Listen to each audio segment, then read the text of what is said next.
Hi, everybody. This is Mr. Jenkin, and I would like to give a couple words on a part of the honor code that is really important and that we're running into: respect other people and their belongings. In particular, I want to call your attention to the issue of stealing. But first, I'm going to start with a little story. This is a picture of me and my son Nathan. That's me on the left. Well, one summer we were going backpacking, and we were driving on this country road, and we passed a store. And running out of the store was a man, and he was running with a case of beer in his hands. Behind him was running another man, and that man was calling out, "Stop!"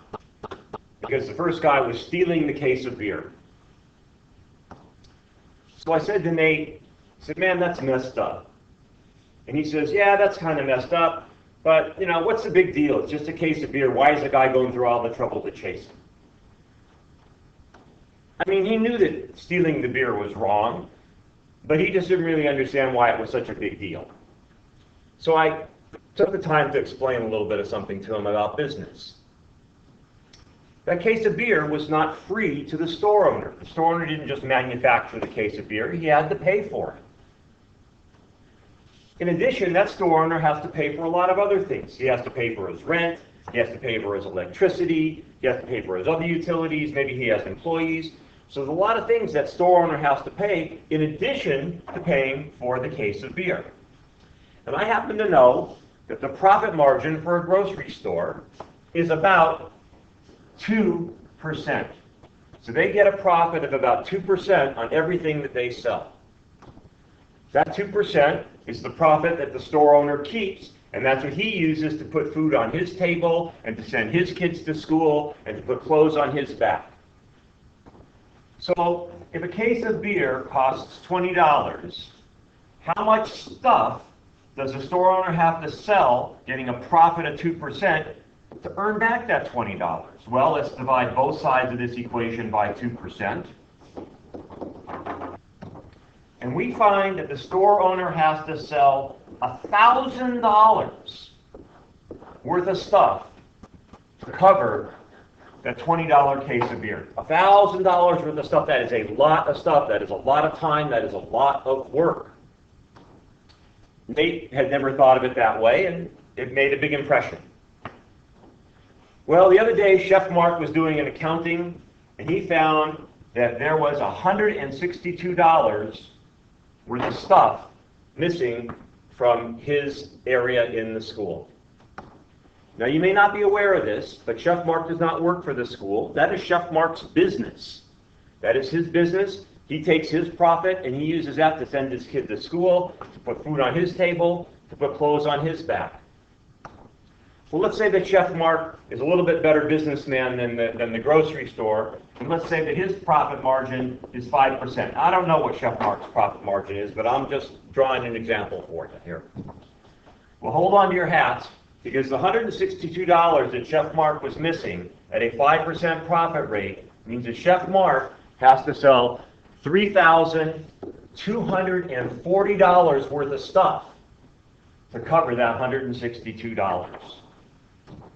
If you figure the average lunch here costs about $5, that means Chef Mark has to prepare and make 648 lunches just to cover the money that he is missing.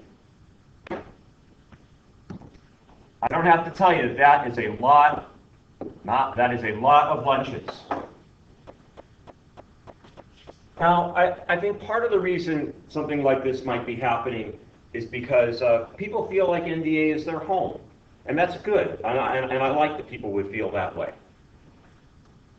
So if someone takes something from the cafeteria, they're probably thinking, well, I'll come back and pay for it later, or just kind of not really thinking about it that deeply at all. But again, you have to remember, this is Chef Mark's business. And just like I wouldn't expect you to go into a store and take something without paying, or go into one of your classmates' backpack and take something, it's really not a good idea to be taking things from Chef Mark's business either.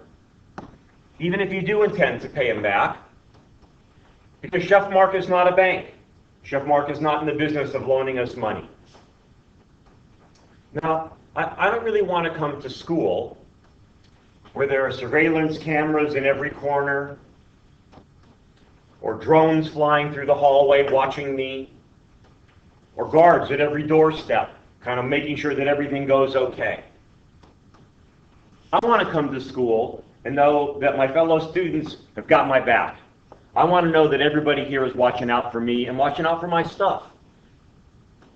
So I want to bring it back to the honor code where it says, inspire and encourage those around me to act with honor.